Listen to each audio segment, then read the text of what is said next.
Hello बच्चों, आइए इस प्रश्न को देखते हैं। मानव गमन के संदर्भ में सही कथन का चयन कीजिए। विकल्प ई, प्रोजेस्टेरॉन का घटता स्तर वृद्ध व्यक्तियों में अस्थियों का खोखलापन ऑस्टियोपोरोसिस का कारण है। विकल्प बी, संधियों में यूरिक अम्ल के क्रिस्टल के जमाव या एकत्रीकरण से सूजन आती है।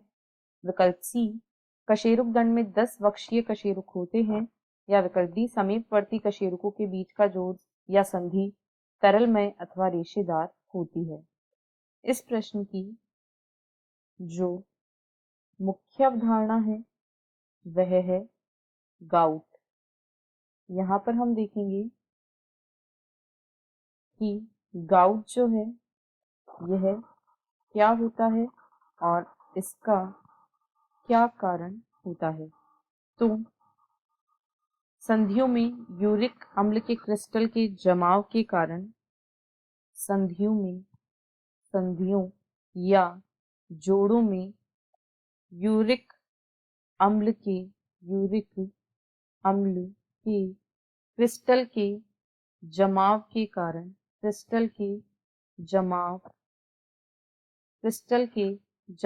कारण सूजन आ जाती है और दर्द होता है। इस दर्द युक्त अवस्था को गाउट कहा जाता है। यह यूरिक अम्ल के क्रिस्टल के संधियों अथवा जोड़ों में जम जाने की वजह से या एकत्रित होने की वजह से होता है। यदि विकल्पों को देखें तो विकल्प ई में कहा गया है प्रोजेस्टेरॉन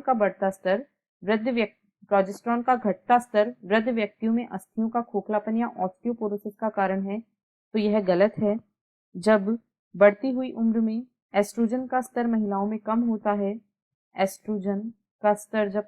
है, तो उसकी वजह से ऑस्टियोपोरोसिस रोग हो जाता है जिसमें अस्थियां कमजोर हो जाती हैं। बी बिल्कुल सही है, संधियों में यूरिक अम्ल के क्रिस्टल के जमाव के एकत्रीकरण से सूजन आ जाती है। विकल्प सी में कहा गया है कशेरुक दंड में 10 वक्षीय कशेरुक होते हैं। तो कशेरुक दंड में 10 नहीं बल्कि 12 वक्षीय कशेरुक होते हैं। और डी में कहा गया है समीपवर्ती कशेरुकों के बीच का जोड़ या संधि तरलमय या रेशेदार संधि होती है। तो जो समीपवर्ती कशेरुकों के मध्य संधि पाई जाती है वह उपास्थल संधि होती है, ना कि रेशेदार संधि। अतः यह भी गलत है, इसलिए विकल्प बी इस प्रश्न का सही उत्तर है। आशा है आपको प्रश्न समझ आया होगा। धन्यवाद।